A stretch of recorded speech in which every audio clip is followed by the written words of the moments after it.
We continue our story of Bob Dylan. In the first video, we emphasized that Dylan's emergence as a traditional folk singer and the transformation that started to happen during those early years leading up to 1965 of Dylan away from a traditional folk singer and more toward a singer-songwriter.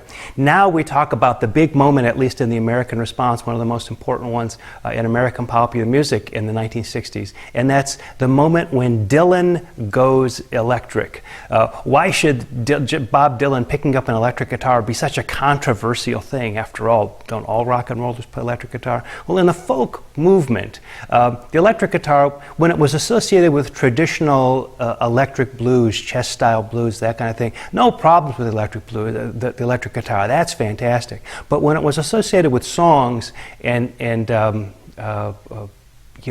somebody whose music was primarily like a folk singer, primarily about the lyrics. When you brought an electric guitar in, it made it seem much more commercial. I mean, that was about AM radio, that was about teeny bopper music. And so for Dylan to embrace the electric guitar as part of his folk act was really seen as a kind of a sellout to the folk traditionalists, for whom he'd become the hero, really. It was like a kind of a slap in the face. And what's interesting is that when you look at Dylan's history, the first real use of the electric guitar in an important way that seems to shock everybody is his album Bringing It All Back Home, which was released in March of 1965. But if you look at some of the earlier records, not only were there electric guitar on a couple of those things, but there were unused tracks that he'd tried out, almost in a kind of a rockabilly style that used electric guitar. So it's not like it was a big change as far as he was concerned. I remember, before he turned to folk, he was interested in rock and roll anyway. But anyway, it still made a tremendously big impact that Dylan went on this, went electric, and didn't go completely electric anyway. I mean, half the album, Bringing It All Back Home, was acoustic, the other half was electric. Featured on that album is a track called Subterranean Homesick Blues, which was released as a single and went to number 39 in the summer of 1965. So in many ways, that blending of electric guitar and folk music, or folk rock, American folk rock as we call it, this track, Subterranean Homesick Blues, is one of the first ones to chart in this style, making Dylan a real kind of groundbreaker. But the real trouble erupts when Dylan shows up at the Newport Folk Festival, the kind of big festival of the year for all the traditional folk musicians, and shows up with a band. And he was booed. I mean, there were people who were screaming at him. They felt that he had sold out. There are all kinds of stories about Pete Seeger being there. Most of them probably not incredibly accurate. One of them has Pete Seeger running around with his hands on his ears. Another story has him sitting in a car backstage with the windows rolled up so he couldn't hear it. Even one other more sort of dramatic story has him running around trying to pull the power out of the amplifier, the plugs out of the wall or whatever. Whatever the story you believe or however it actually went, there's one general theme that we take away from it, and that is Pete Seeger was not pleased with what Dylan was doing. And some people say, well, they weren't yelling because they didn't like the electric guitar, they just thought it was too loud, or they couldn't hear, or whatever. Well, I don't know. The way it goes down in the annals of history is that Dylan was rejected at the Newport Folk Festival, primarily because he was playing the electric guitar. And this rejection caused him to become increasingly angry with the traditional folk establishment, and he basically sort of broke his connections with them. The big song that summer for him, a number 2 hit, released in about the same time as the Newport Folk Festival, was Like a Rolling Stone. Again, that being a big hit for him, and again, the second one for him on the charts in this new style.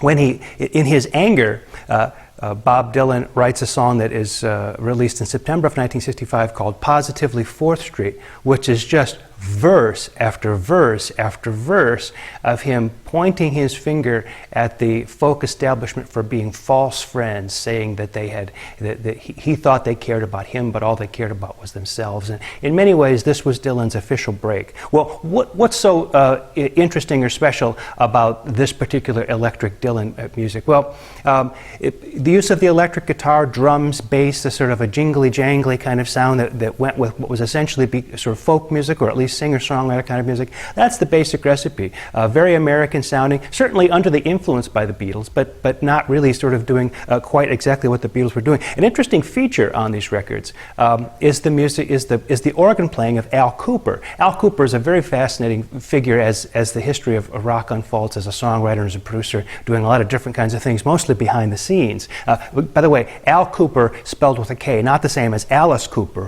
who we'll talk about in the 70s when we talk about theatrical rock and this kind of thing. Anyway, Al Cooper went to those Dylan sessions for Bringing It All Back Home, hoping that he would play guitar. But there was another guitar player who was at some of the sessions, Michael Bloomfield, who was sort of the iconic electric blues guitarist in the New York area. So Al Cooper didn't really want to pick up a guitar while Michael Bloomfield was present. So he went over to the organ, which he didn't really play, but he could sort of, play chords and this kind of thing, and started to play. Well, they're listening to the playback of Like a Rolling Stone, and Dylan says during the playback, turn the organ up. And Tom Wilson, who was producing the session, said, no, you don't want to hear that organ. That guy, he can't really play. No, Dylan said, no, I want to hear the organ. And it was Cooper's particularly almost amateurish take on playing the Hammond organ, which really created one of the most important parts of the Dylan sound from that period. So if you listen to Like a Rolling Stone and Positively 4th Street, really listen for Al Cooper's organ together with Dylan's vocal delivery, and you really get a sense of what constituted that. Cooper likes to tell the story of him and Dylan going on tour. Whenever they would go on tour, they would go to the record stores and pick up records, bring them back to the hotel and listen to the records, and they would hear record after record where people were imitating Al Cooper's organ style, because Dylan's music became so popular, so that these people are imitating Al Cooper's organ style, and Dylan and Al Cooper just thought that was the funniest thing in the world, that people should imitate Al Cooper's playing. Anyway, that's the way Al Cooper tells the story. So Dylan continues through 65 into 66 to have this tremendous popularity, but now the important thing is not only does he go electric, but now Dylan is important as a performer. Up to this period in mid-1965, he was really just a songwriter, not just a songwriter, but he wasn't really thought of as a performer, right? In 1965, he really becomes the Bob Dylan we know. Bob Dylan, the persona who is really a star in his own right, not only as a songwriter, but as a performer. The albums that follow from that, Highway 61 Revisited from August of 65, Blonde on Blonde from the summer of 1966. But then Dylan has a motorcycle accident in upstate New York out by Woodstock. And it's really quite unclear what the extent of his injuries were or what happened. But whatever went on with Dylan, that accident and his recovery from the accident created a kind of withdrawal from the music business, and he's later talked about it as being on purpose. Maybe the world was spinning a little too fast for him. Things were sort of clouding his mind because of fame and fortune and all that came with it. So he, in a sense, withdrew for a while, and so it actually makes for a very nice sort of story for us to think about Dylan in this period between 64 and 66, because by the time Dylan reemerges into the late 1960s, things have changed quite a bit, and we're no longer thinking about American response. So if we think about Dylan as one of the central figures in our story of the American response in the 1960s, we now need to think about who were some of the others that were important, and to a certain extent, what role did Dylan's influence play on those people? And that's what we're going to turn to in the next video.